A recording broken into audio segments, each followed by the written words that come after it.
నిన్న సంకష్ట చతుర్థి కదండీ! సో, నా డే అయితే స్టార్ట్ అయింది గణపతి పూజతో. అండ్ దాని తర్వాత కిచెన్‌లోకొచ్చి రష్ అవ్వాల్సిన అవసరం లేదు. ఎందుకంటే శ్లోక స్కూల్ ఉంది కానీ టిఫిన్ బాక్స్ అయితే తీసుకెళ్ళట్లేదు. వాళ్ళదేదో ఫుడ్ ఫెస్టివల్ ఏదో నడుస్తుందండి స్కూల్‌లో. So, no tiffin box day నిన్న. వాళ్ళు స్కూల్‌లోనే ప్రొవైడ్ చేస్తారు. అండ్ టిఫిన్ బాక్స్ ప్యాక్ చేయొద్దు అనేసరికి ఎంత రిలీఫ్ ఉంటదండి. అండ్ ఎంత టైం హ్యాండీగా ఉంటదో అనిపిచ్చింది నాకైతే. ఎందుకంటే మార్నింగ్ ఎప్పుడూ హడావిడిగా పూజ ఫినిష్ చేసుకొని ఇటొచ్చేసి వంటలు చేసేసి, ప్యాక్ చేసేసి, మళ్ళీ బ్రేక్‌ఫాస్ట్‌లు ప్రిపేర్ చేసేసి కొంచెం క్రేజీగా అయితే ఉంటది మార్నింగ్స్. అది లేకుండా జస్ట్ బ్రేక్‌ఫాస్టే చేయాలి అంటే it was like super convenient అండి. జస్ట్ 10, 15 మినిట్స్‌లో బ్రేక్‌ఫాస్ట్ ఎలాగో రెడీ అయిపోతది. And I was like so relaxed. And ఈ వ్లాగ్ అయితే ఇంక మళ్ళీ కంటిన్యూ చేస్తుంది. నేను కొంచెం లేటే అయిందండి. ఆఫ్టర్ హౌస్ హెల్ప్ వెళ్ళిపోయినాకే స్టార్ట్ చేశాను.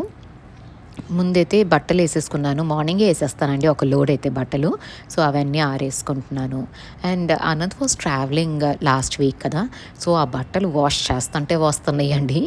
ఎన్ని బట్టలొస్తున్నాయి అంటే ఎవ్రీ డే మిషన్ ఏసినా కూడా ఇంకా బట్టలొస్తూనే ఉన్నాయి. సో, అవన్నీ అండ్ బట్టలు ఇక్కడ ఆరేస్తే డైరెక్ట్ సన్ పడి 2, 3 అవర్స్‌కి ఎండిపోతున్నాయండి. ఆల్రెడీ అంత ఇంటెన్సిటీతో ఉందనమాట హీట్ అయితే. అండ్ నేనైతే ఇక్కడ ఈ డైనింగ్ ఏరియా దగ్గర ఉన్న కర్టెన్స్ మొత్తం డ్రా చేసేస్తానండి. హీట్ లోపలికి రాకుండా. ఇవి డ్రా చేసేసుంటే ఇల్లు కూల్‌గా ఉంటది. అది ఎక్కడైనా ఓపెన్ పెట్టాను అంటే మాత్రం అటు నుంచి హీట్ వస్తది. కిచెన్‌లో నుంచి హీట్ వస్తది. హాల్‌లో అసలు కూర్చోలేము. అండ్ వేడి పెరిగేసరికి కొంచెం ఇండోర్ ప్లాంట్స్ కూడా కొంచెం ట్రిక్కీగా అయిపోతుంది కదండి. సో, ఇప్పుడు సడన్గా టెంపరేచర్ రైజ్ అయ్యేసరికి ఎవ్రీ డే అయితే నేను కొంచెం కొంచెం వాటర్ చూసుకొని చేస్తున్నాను అనమాట. కానీ పాస్ట్ 3 డేస్ నుంచి రెగ్యులర్గా చేయాల్సి వస్తుంది. లేకపోతే ఈవినింగ్కి ప్లాంట్స్ అన్నీ వడలిపోయినట్టు అయిపోతున్నాయండి. So, I had to water them on a daily basis. కానీ మీరు ఒకసారి చూసుకోండి. మీ facing of the house, windows ఎక్కడున్నాయి ఆ వాటిల్ని బట్టి హీట్ అన్నది లోపలికి వస్తది కాబట్టి మ్యాండేటరీ అన్నట్టు రోజు పోసేయకండి. కొంచెం చెక్ చేసుకొని if you water the plants కదా! అవి బాగానే ఉంటాయి. Summer they can survive most of the plants. And మనకిప్పుడు బాల్కనీస్‌లో ఉంటాయి కదండీ ప్లాంట్స్. అంత డైరెక్ట్ హీట్ అయితే కొట్టకపోవచ్చు అనుకుంటున్నాను నేను. సో, హోప్‌ఫుల్లీ దిస్ సమ్మర్ నా ప్లాంట్స్ సర్వైవ్ అయిపోతాయి అనేసి. అండ్ ఈ ప్లాంట్స్‌కి వాటర్ చేసినాక ఇవాళ నా ప్లాన్ ఏంటి అంటే కొన్ని స్పాట్స్‌ని క్లీనింగ్ అయితే చేసుకోవాలి అనేసి. ఫస్ట్ అయితే ఇక్కడ గణపతి దగ్గర అండి. ఇక్కడ కింద హౌస్ హెల్ప్ వచ్చే ముందు నేను డస్టింగ్ చేసుకుంటాను. కానీ ఈ పీట, గణపతి స్టాచ్యూ ఇవన్నీ బాగా మురికైపోతాయండి. అండ్ 3, 4 డేస్ నుంచి నేను చాలా బిజీగా ఉన్నాను. సో, నేను అసలు పట్టించుకోలేదు. సో, ఇవాళ మాత్రం క్లీనింగ్ చేద్దాము అనేసి ఈ మినిసో నేను ఏ వెట్ వైప్స్ యూస్ చేస్తాను అని అడుగుతున్నారండి. ఇదిగోండి మినిసోకి వెళ్ళినప్పుడు తెచ్చుకుంటానమాట. అక్కడ ఒక్కొక్కసారి సేల్ ఉంటుంది. బై 1 గెట్ 1 ఫ్రీ అని. ఇవి డస్టింగ్కే కాబట్టి దాని క్వాలిటీ ఇవన్నీ నేను చెక్ చేయనండి. తక్కువ ప్రైస్కి ఏది ఉంటే అది కొనేస్తూ ఉంటాను. సో, ఈ మినిసో వెట్ వైప్స్ బాగానే ఉంటాయండి డస్టింగ్‌కి. నాకేంటంటే ఆ డస్ట్ లేవదు నేను క్లీన్ చేసేటప్పుడు. దీన్ని మీరు వాక్యూమ్ క్లీన్‌తో కూడా చేయొచ్చు. వాక్యూమ్ క్లీనర్ పెట్టుకొని కూడా చేయొచ్చు. నాకు ఈ చిన్న చిన్న థింగ్స్ వెట్ వైప్స్‌తో క్లీన్ చేసుకుంటే చాలా ఈజీగా అవుతది. డస్ట్ లేవకుండా ఉంటది అన్నది ఒకటి కన్వీనియంట్ అనిపిస్తది. సో, ఈ పీట మీద అంత ఉంది కదండీ చెత్త. సో, అదంతా క్లీన్ చేసేసుకొని ఈ పీట, ఈ డస్ట్ ఇవన్నీ క్లీన్ చేసేటప్పుడే ఇది ఒక కేక్ స్టాండ్ అండి. కేక్ స్టాండ్ జనరల్లీ మనం రెగ్యులర్‌గా యూజ్ చెయ్యం కదా! ఏదో ఒకేషన్స్ వచ్చినప్పుడే యూజ్ చేస్తాం ఆ కేక్ స్టాండ్. సో, దాన్ని నేను ఒక స్టాండ్ లాగా పెట్టేసుకొని ఈ పీటని పెట్టాను. కొంచెం ట్రెడిషనల్ లుక్ వస్తది అనేసి. అండ్ ఇక్కడ పెట్టిన ఈ బుజ్జి గణపయ్య మాత్రం నా ఫేవరెట్ అండి. నాకు గణపతి స్టాచ్యూలు ఎవరిచ్చినా చాలా ఇష్టంగా తీసేసుకుంటాను. చాలా అపురూపంగా చూసుకుంటాను కూడా. బట్ ఈయన ఎందుకు అంటే లైఫ్‌లో కొన్నిసార్లు మనం అన్‌ఎక్స్‌పెక్టెడ్ థింగ్స్ జరుగుతూ ఉంటాయండి. అప్పుడు గుండె నిండా బరువుగా ఉంటది. You feel so sad from inside. అలాంటప్పుడు మనకి ఎవరైనా ఏ దేవుడి విగ్రహం అయినా అట్లా ఎదురుపడి ఆయన ఏదో మీతో కమ్యూనికేట్ చేస్తున్నాడు అనిపించినప్పుడు you just instantaneously get connected to him కదా! సో, నాకు ఈ ఈ బుజ్జి గణపయ్య అలాంటి ఫేజ్ ఆఫ్ మై లైఫ్‌లో కనిపించారండి. అండ్ ఆయన చూస్తే అసలు కళ్ళలో నీళ్ళు ఆగలేదు నాకు ఆ రోజు. And I just wanted to bring him home. So, ఈయనతో ఒక బ్యూటిఫుల్ కనెక్ట్ అయితే ఏర్పడింది. అండ్ నేను ఇక్కడ మీతో మాట్లాడుతూనే ఇవన్నీ క్లీన్ చేసేసుకున్నానండి. ఫస్ట్ ఏం చేశానంటే ఆ పీట అండ్ సుబ్రహ్మణ్య స్వామిది అది వెల్ అంటారనేసి మన సబ్స్క్రైబర్ ఒకళ్ళు చెప్పారండి. నాకు ఏమంటారో కూడా తెలియదు దాన్ని. అండ్ త్రిశూలం ఇవన్నీ క్లీన్ చేసుకున్నాను. అండ్ ఇంకొక వెట్ వైప్ తీసుకొని ఫస్ట్ కృష్ణుడి విగ్రహం కూడా క్లీన్ చేసుకోవాలి అనుకున్నానండి. ఎందుకంటే బాగా డస్ట్ పేరుకుపోయింది. And as I told you every time నేనైతే వీటిల్ని వాష్ చేయను. సో ఇట్లా డస్టింగ్ చేసుకొని 1 మంత్కి ఒకసారి 2 మంత్స్కి ఒకసారి బాగా ఇదేసేసి పీతాంబరి లేదా విమ్ శుభం అనే ఒక ప్రోడక్ట్ వచ్చింది, దాంతో క్లీన్ చేసుకుంటాను. సో ఇవాళైతే వెట్ వైప్స్తో దీన్ని క్లీన్ చేసేసుకున్నానండి. ఎందుకు ఫస్ట్ కృష్ణుడి విగ్రహం క్లీన్ చేసుకొని మళ్ళీ గణపయ్య దగ్గరకు వచ్చాను అంటే వెట్ వైప్ తీసిన వెంటనే చాలా మాయిశ్చర్ ఉంటుంది. దాంతో ఏంటంటే ఈ బ్రాస్ ఐటమ్స్ క్లీన్ చేసేసుకొని అది కొంచెం డ్రై అయిపోయినాక సెమీ మాయిశ్చర్ ఉన్న స్టేట్లో మీరు ఈ టెరకోట విగ్రహం మనం క్లీన్ చేసుకున్నాం అనుకోండి, అప్పుడు ఎక్కువ వాటర్ ఉండదు అండ్ మన విగ్రహం పాడైపోయే ఛాన్సెస్ చాలా తక్కువ ఉంటుంది. ఇది టెరకోట గణపయ్య అండి. అండ్ ఆ పెయింట్స్ ఏమైనా లీక్ అవుతాయేమో అన్న ఒక చిన్న భయం అయితే నాకు ఎప్పుడూ ఉంటుంది. Though they said it's oil paint thing, అది లీక్ అవ్వదు అని. బట్ మనకు ఉండాల్సిన టెన్షన్ మనకు ఉంటుంది కదా, అందుకని ఫస్ట్ కృష్ణుడి విగ్రహం క్లీన్ చేసుకొని దాని తర్వాత గణపయ్య దగ్గరకు వచ్చాను. అప్పటికి ఎక్సెస్ వాటర్ ఏమీ లేదు. సో సెమీ మాయిశ్చర్ ఉందన్నమాట, కొంచెం మాయిశ్చర్ ఉంది. దాంతో విగ్రహం మొత్తం క్లీన్ చేసుకొని ఈ ఏరియా అయితే థరో క్లీనింగ్ అయిపోయింది. అండ్ కృష్ణుడి విగ్రహం కూడా నీట్ అయిపోయిందండి.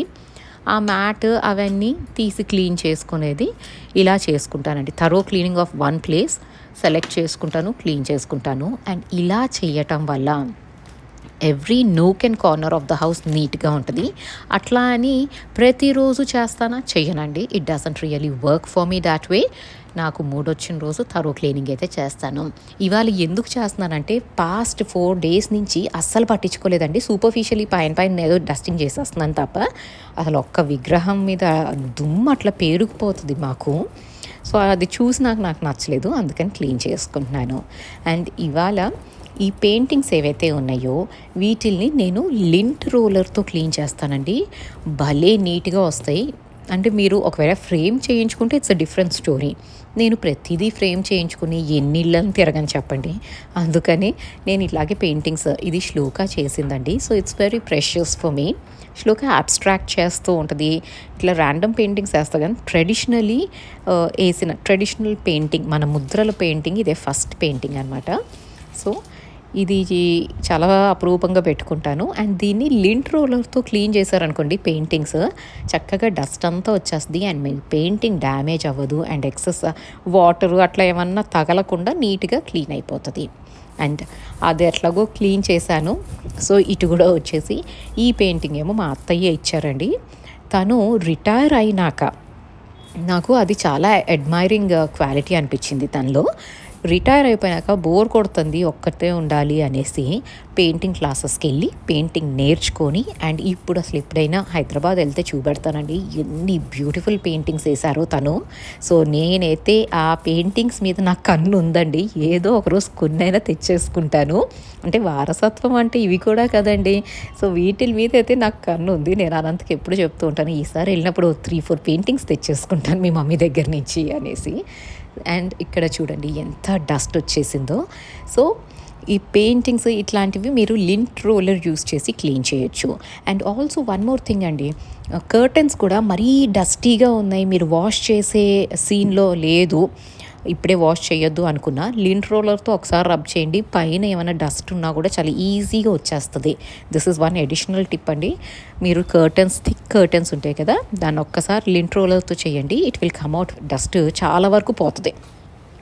అండ్ ఎలాగూ థరో క్లీనింగ్ అనేసి ఇవాళ మైక్రోవేవ్ పైన కూడా అసలు లేయర్ కట్టేసిందండి. 3-4 days దాన్ని పట్టించుకోపోయేసరికి ఇట్లా ఎన్ని సంవత్సరాల నుంచి క్లీన్ చేయని ప్లేసెస్ లాగా అట్లా ఉన్నాయి అన్నమాట.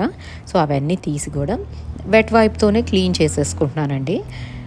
నాకు ఇది కన్వీనియంట్గా ఉంటుందండి వెట్ వైప్స్తో. మైక్రోఫైబర్ క్లాత్ రెగ్యులర్ క్లీనింగ్కి యూస్ చేస్తాను. వెట్ వైప్ ఏంటంటే ఇట్లా కొన్ని రోజులు కొన్ని ప్లేసెస్ని మిస్ చేస్తాను కదా, అప్పుడు థరో క్లీనింగ్ కావాలి అన్నప్పుడు డెఫినెట్లీ ఓన్లీ వెట్ వైపే యూస్ చేస్తాను. సో దట్ ఆ డస్ట్ లేచి మన నోస్లోకి వెళ్ళి అది గోల అవ్వకుండా ఉంటుంది అనేసి.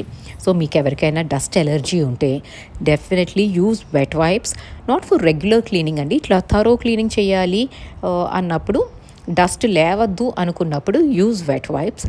ఎస్, అవి కొంచెం ఎక్స్పెన్సివ్ ఉంటాయండి. సో మీరు డీమార్ట్ అట్లాంటి వాటిల్లో ఆఫర్స్ ఉన్నప్పుడు చూసుకోండి, బల్క్లో కొనేసి పెట్టుకోండి. ఏం పాడవ్వండి వెట్ వైప్స్. ఆల్మోస్ట్ 1 year వరకు మాయిశ్చర్ అయితే ఉంటుంది. ఇది నేను పర్సనలీ ఎక్స్పీరియన్స్ చేసింది కాబట్టి నాకు ఇది సజెస్ట్ చేసేటప్పుడు I'm very confident when I'm suggesting you this. And ఇక్కడ అంత నీట్గా అయితే అయిపోయింది కదండి మైక్రోవేవ్ కూడా. సో వెట్ వైప్లో ఇంకొంచెం మాయిశ్చర్ ఉంది కదా అనేసి దాన్ని పడేసే ముందు మాత్రం దాన్ని మొత్తం యూజ్ చేసేయాలండి. ఎక్కడ దాంట్లో ఇంత మాయిశ్చర్ ఉన్నా కూడా అస్సలు ఒప్పుకోను నేను. అందుకని ఇంకొంచెం మాయిశ్చర్ ఉంది కదా అనేసి మళ్ళీ ఇటు వచ్చి ఈ చెస్ట్ ఆఫ్ డ్రాస్ అంతా క్లీన్ చేసేసుకొని నీట్గా అప్పుడు పెట్టుకున్నాను. ఇట్లాంటి పిచ్చి పిచ్చి పనులు మాత్రం చేస్తూ ఉంటానండి. అంటే తీసిన దాన్ని 100% యూస్ చేసి పడేయాలి అన్న ఒక concept. So this is typical middle class mentality అండి. ఒక వస్తువు తీసామంటే దాన్ని 100% యూటిలైజ్ చేసినాకే డస్ట్బిన్లో వేయాలి.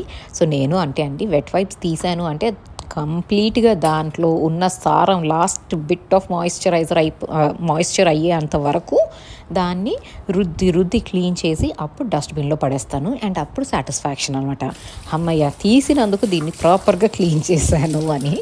ఇది మాత్రం ఆ మైండ్ సెట్ మాత్రం మారదండి. అండ్ ఎందుకు మారాలి? ఒక వాల్యూ ఫర్ మనీ అయితే ఉండాల్సిందే కదా. I don't see anything wrong in that. కొందరు అంటారండి పిసినారితనం అనేసి, but that's totally up to you how you want to perceive things. Money సంపాదించేటప్పుడు ఎంత జాగ్రత్తగా ఎంత కష్టపడి సంపాదిస్తామో దాన్ని మెయింటైన్ చేయటం కూడా అంతే ఇంపార్టెంట్ అని నేను చాలా స్ట్రాంగ్గా నమ్ముతానండి. సంపాదించటం వల్లే అంటే once you earn it's not over, you have to sustain that wealth also అన్నది నేను నమ్ముతూ ఉంటాను.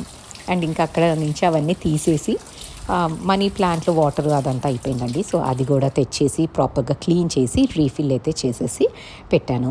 సో ఇలా థరో క్లీనింగ్ అయితే అయిపోయిందండి. ఇవాళ కొన్ని ప్లేసెస్ 4-5 days నుంచి ఏవైతే ఇగ్నోర్ చేశానో అవన్నీ ఇప్పుడు కంప్లీట్ క్లీనింగ్ అయితే చేశాను. అండ్ ఇక్కడ ఇంకా నా వంట ప్రిపరేషన్స్ అయితే జరుగుతున్నాయి. సో నా వంట చేసేసుకొని లంచ్ తిన్నాక ఇంకా ఈవినింగ్ మళ్ళీ స్నానం చేసి హెడ్ బాత్ చేసి ఇవాళ స్వామివారికి రవ్వ కేసరితో మోదకాలు అయితే చేస్తున్నానండి.